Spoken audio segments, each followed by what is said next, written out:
शेर धनराज चोपड़ा रहते हैं, जिनके यहाँ मैं दोनों भाई नौकरी करता हूँ, जिनकी गुलामी करता हूँ, जिनका नमक खाता हूँ। दोस्तों, ड्यूटी का वक्त हो रहा है। अब मैं दोनों भाई ड्यूटी पर चलता हूँ। संगीत का पहला भाग लेकर के कौन आ रहे हैं, मैं आप लोगों को अवगत करा देना चाहता हूँ। संगीत का पहला भाग लेकर के हमारे श्रीमान संजय कुमार गौतम जी, जिनका शुभ स्थान है ग्राम सभा पथरास, रानीगंज, जिला प्रतापगढ़। ये आप सबके समक्ष डुप्लीकेट अमरीशपुरी के रोल में उपस्थित होने जा रहे हैं। बाम राजा होशियार, बाम राजा होशियार, शेठ धनराज चोपड़ा पधार रहे।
दोस्तों, आप लोगों को ये मालूम हो कि मैं कौन हूँ और किस रोल में आया हूँ? कसम भोलेनाथ की, आप लोग मेरा परिचय लीजिए। दोस्तों, डिस्ट्रिक्ट रुस्तमगढ़ है, यानी कि जिला रुस्तमगढ़ है, और मैं इस रुस्तमगढ़ जिले का माना जाना धनवान आदमियों से सबसे बड़ा धनवान आदमी है। मेरा नाम धनराज चोपड़ा है, नाम मेरा धनराज चोपड़ा है, नाम मेरा। मकसद अपना बतलाऊंगा है, आज जमाना पैसे का, पैसे का महंगा। दोस्तों, इस रुस्तमगढ़ जिले का मैं बेताज बादशाह बनना चाहता हूँ।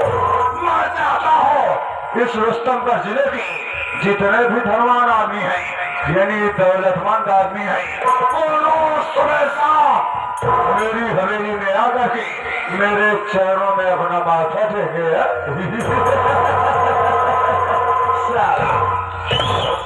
मैं धनवान आदमी बनने की 2 नंबर का काम करवाता हूँ।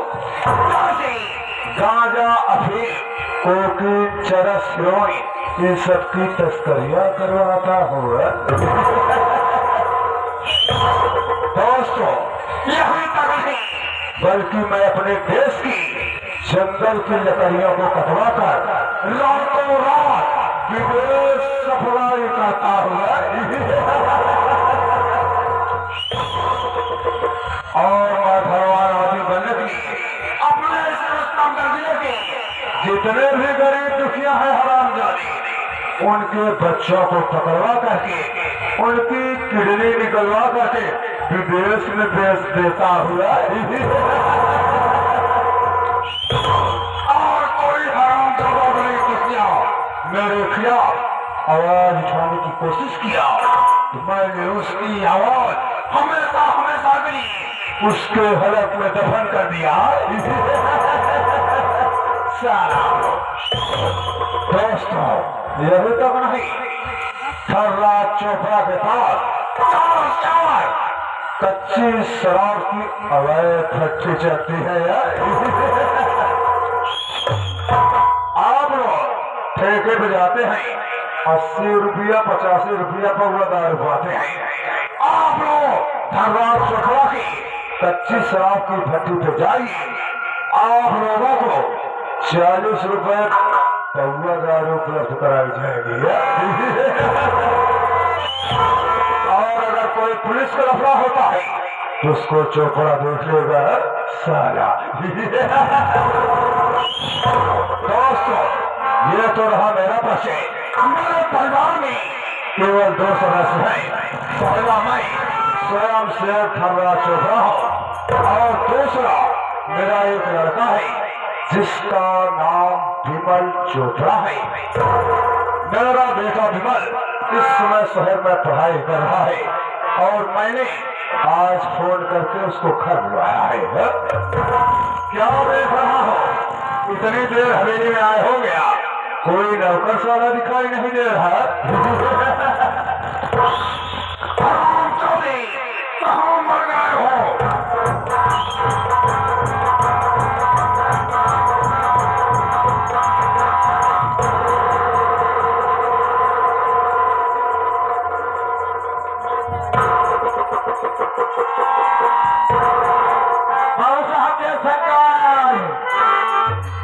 जयशंकर में जयशंकर अभी अभी जब नहीं हवेली के अंदर प्रवेश किया। हाँ, तो तू साला कहाँ मर गया था?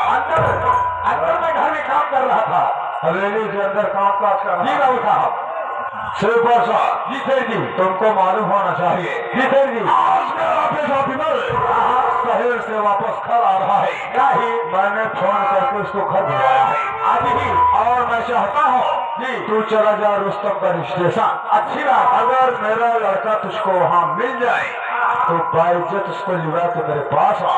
मैं हवेली में तुम दोनों का इंतजार करूंगा। अच्छी बात है, जाओ आ जाइए।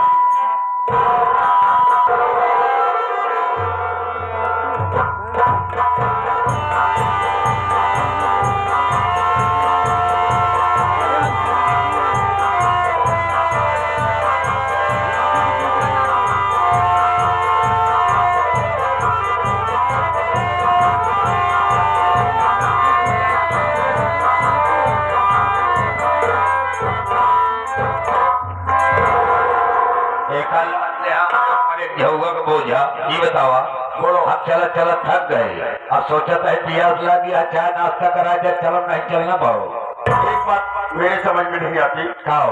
उधर से पिताजी ने अचानक फोन किया। अचानक फोन के है? कोई बात बताया भी नहीं। नहीं।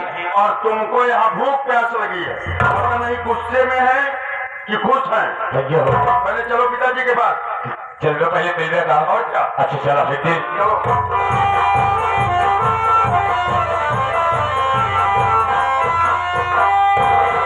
पिताजी के चरणों में बेटे विमल का प्रणाम।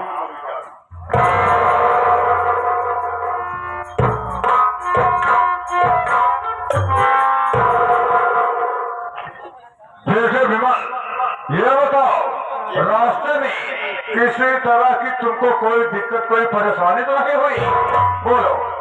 पिताजी, हाँ बेटे, आपके आशीर्वाद से सब पता रही मुझे रास्ते में आने में कोई दिक्कत, कोई परेशानी नहीं। और ये बताओ तुम्हारी पढ़ाई कैसी चल रही थी? सही ठीक पूछा पिताजी। पढ़ाई का भी समाचार लगभग सब ठीक है। ठीक होना ही चाहिए। पढ़ाई चल रही है क्योंकि हर हफ्ते 10,000 रुपए भेजता हूँ। 10,000 जी। चलो बेटे, सब कुछ तो ठीक है, लेकिन आप बढ़ जाइए। मैं आने के बाद आज आपसे कुछ जानना चाहता हूँ। पूछना। तुम हमसे कुछ जानना चाहते हो? जी। अरे बेटे, तू तो मेरी इकलौती औलाद है। जो कुछ मेरा है सो तेरा है। शौक से कहो बेटे, तुम हमसे क्या कहना चाहते हो? बैठ जाइए।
बता दीजिए मुझको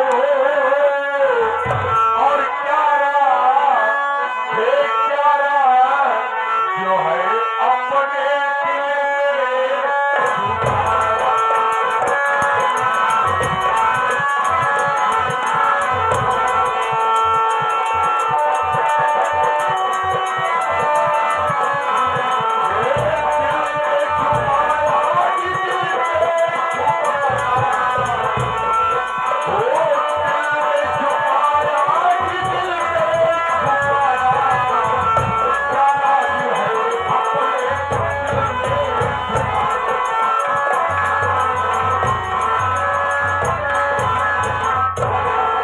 अपने कौन सी बात है पिताजी जो कि आपने मुझे शहर से अचानक फोन करके बुला लिया?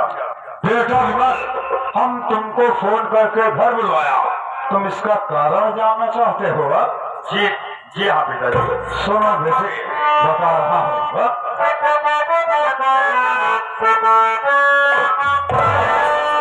नहीं कोई डरने की है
तेरी शादी तय किया हूँ, कल तेरे लिए दुल्हन देखने चलूंगा, तुझको मेरे साथ चलना है, इसीलिए बेटे फोन करके तुमको घर बुलवाया। समझ गए? जो प्रसाद, मैं तो खामखा परेशान था यार कि पिताजी तो नहीं, क्या बात है, नाराज होंगे? नाराज नहीं ना, तो बियाह करवैया। लेकिन पिताजी को मैं ये बताना चाहता हूँ, ये शादी विवाह का मामला है, कोई एक दिन की बात तो है नहीं। हाँ, इसलिए जो भी बात हो, ये शादी विवाह का मामला खुल के करना चाहिए। विमल, पिताजी क्या बातें हो रही है? पिताजी, हाँ, अगर बात यहाँ तक पहुँच आई है, आप मेरी शादी करना चाहते हैं? हाँ बेटे, तो ये शादी विवाह का मामला है, कोई एक दिन की बात नहीं है, तो जीवन भर का संबंध होने जा रहा है। हाँ हाँ, इसलिए आप बैठ जाइए, मैं आपसे कुछ कहना चाहता हूँ। शौक से कहो बेटे, आखिर ये तुम्हारे जीवन की बात है। हाँ जी पिताजी, बोल, तुम हमसे क्या कहना चाहते?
और कोई बात नहीं है, सिर्फ इतनी सी बात है कि जिस कॉलेज में मैं पढ़ता हूँ, अच्छा उसी कॉलेज में एक मधु नाम की लड़की है।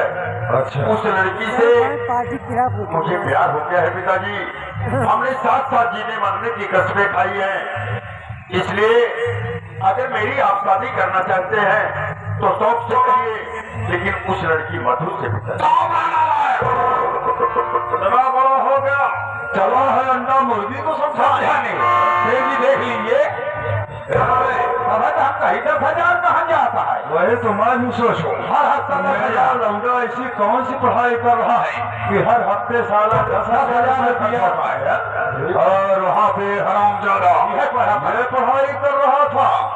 ए विमल देख मेरी बात सुन बेटे, अक्सर जवानी में नौजवानों से छोटी मोटी गलतियां हो जाया करती है। तुम हर रात चोपड़ा की इकलौती औलाद हो। जी पिताजी। जो कुछ तुम्हारे साथ हुआ बेटे उसे बुरा सपना समझ के भूल जाओ, और जो तुम्हारा बाप कहता है उस पर ध्यान दो, क्योंकि जो कुछ मेरा है बेटे सो तेरा है। मेरे ना रहने के बाद ये सारी संपत्ति सारी प्रॉपर्टी किसकी होगी बेटे? तुम्हारी होगी। जो कुछ किया तेरे लिए किया, और जो कुछ करूंगा तेरे लिए करूंगा। क्यों नहीं बेटे उस लड़की से पहले तुझ पर तेरे बाप का अधिकार है, हा? इसलिए मेरी बात सुना बता रहा हूं। मेरी बात सुन।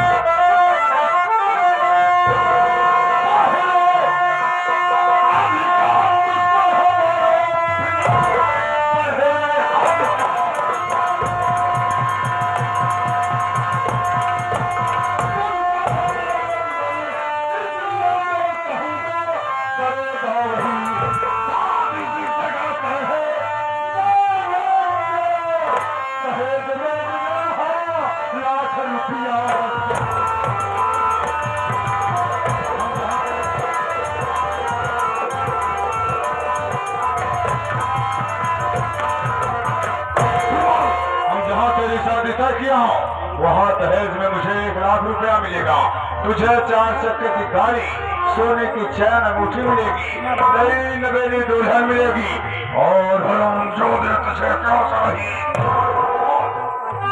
पिताजी अब समझ में आया।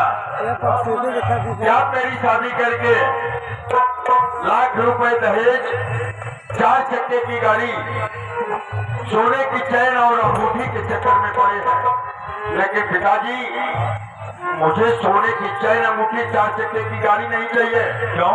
मुझे दौलत से प्यार नहीं है। मुझे तो एक सच्चा जीवन साथी चाहिए, जो कि वो मुझे मधु के रूप में मिल चुकी है। अगर शादी करूंगा तो सिर्फ मधु से करूंगा, वरना सारी जीवन मैं तेरा बाप हूँ और तेरी बकवास सुनने के लिए यहाँ है बैठा हूँ मैं। क्या गई? देख जो कुछ मैं तुझको समझा रहा हूँ मेरी बात समझ ली, इसी में तेरी भलाई है। मेरी बात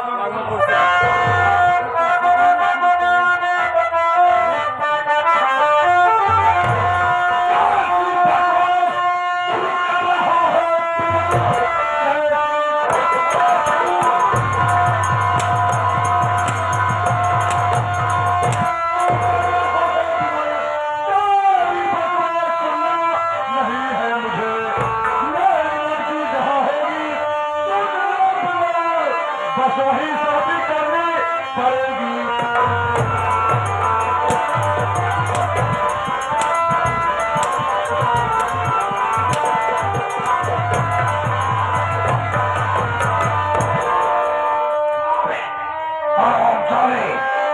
हम जो कुछ कह रहा हूँ उस पर ध्यान दो, इसी में तारीफ हो रही है।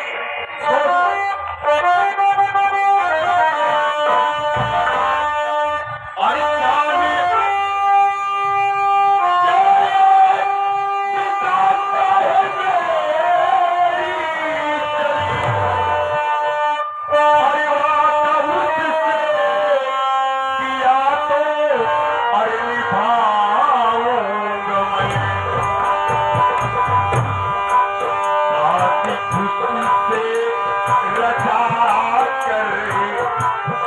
प्यारे पिता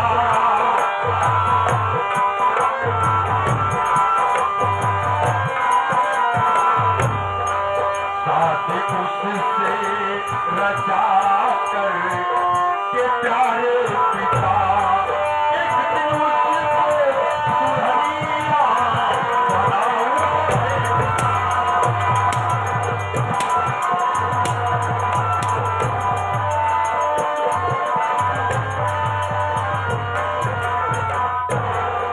पिताजी, आपको दोनों चाहिए, आपको दोनों से प्यार है, आपको सोना चांदी हीरे जवाहरात मोती से प्यार है, लेकिन मुझे अपना प्यार चाहिए, अपनी पसंद जो मेरी मधु है वो यह बता रहे आखिर वो भी एक लड़की है और जिस लड़की से मैं तेरे रिश्ते की बात किया हूँ आखिर वो भी एक लड़की है, तो खाना में खाना क्या मुझे कर रहा है उसी लड़की।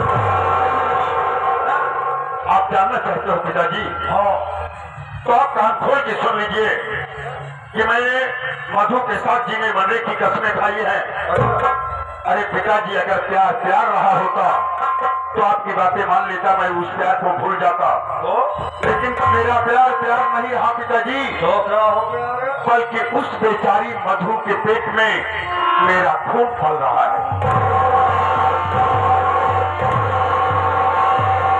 अरे शेर जी, अब तो बाबा बन गया। बाबा क्या कहा? उस लौंडिया के कोख में तेरा कौन बोल रहा है? पिताजी, इसलिए कह रहा हूं कि मेरी बातों को मान लीजिए। अगर मैं शादी करूंगा तो मैं अपनी मधु से करूंगा, वरना सारा जीवन पारा रहूंगा। मामला गंभीर हो गया, शेर जी दिमाग से काम लिया। कहा गया है हाँ, एक वंश है ना उस बहुवंश है ना, दोनों बात किया है। जिसका एक वंश है उसका अनुसार एक विनाश निश्चित है। हाँ, बात सही है। लायक निकल गया ठीक है, नालायक निकल गया तो विनाश निश्चित है। लेकिन तो हर लोग इसके बहुवंश यानी कई वंश हो गए, कई औलाद हो गए, सब औलाद है। सर्वनाश है। अगर इसकी बात नहीं मानता हो तब मेरा एक लौता लड़का है, बात सही है। कहे जवानी के जोश में आके हाँ, एक गलत कदम उठा लिया, और क्या? उसको किसे झेलना पड़ेगा? आपको। इसीलिए यहाँ दिमाग से काम करना होगा। दिमाग से काम करना। तू चाहता है कि तेरी शादी उसी लड़की के साथ होगा जी पिताजी। जिससे तू प्रेम करता है। जी तो बेटे देख, तेरी खुशी में मेरी खुशी है। जी तो ये बता बेटे, उस लड़की का क्या नाम है, किस गांव की रहने वाली है, किस खानदान से उसके ताल्लुकात हैं? हम तेरी शादी तय करते हैं, मामला ये नहीं पते की बात। हाँ पिताजी, आप जानना चाहते हो कि वो लड़की कौन है, कहाँ की रहने वाली है? हाँ पिताजी, बोलो। वो लड़की कहीं बाहर की नहीं है, बाहर नहीं है, बल्कि अपने इसी रियासत की। जी पिताजी, आप तो अपने रियासत में वो जो भोला किसान है उसी की बहन मधु, जिस तरीके से आप मुझे शहर में पढ़ाते हैं अच्छे कॉलेज में, उसी तरीके से भोला भी मेहनत मजदूरी करके अपनी बहन को उसी कॉलेज में पढ़ाता है। भोलवा पढ़ाता होगा तो उससे तुम्हारा पिताजी, एक ही कॉलेज में पढ़ने के नाते धीरे धीरे एक दूसरे से प्यार हो गया और प्यार ना जाने कब रिश्ते में बदल गया। तेरा कहने का मतलब है कि तू भोलवा किसान की बहन मधु साफ कहा। जी पिताजी। 10,000 रुपया कहाँ जाता है? वैसे कोई बात नहीं, देखो तुम्हारी खुशी में हमारी खुशी है। मैं चाहता हूँ तुम सफर करके आए हो, चलो हवेली में खाओ पियो मौज करो। हम और से पश्चात तत्काल जा रहे हैं भोलवा के पास शादी की बात पक्की करने के लिए। अच्छी बात है पिताजी। जाओ बेटे, तुम्हारे बाप को तुमसे वादा है, बहुत जल्द ही तुम्हारे विवाह की सहनाइयां इस हवेली में बजवाऊंगा। अच्छी बात है, जाओ प्रणाम।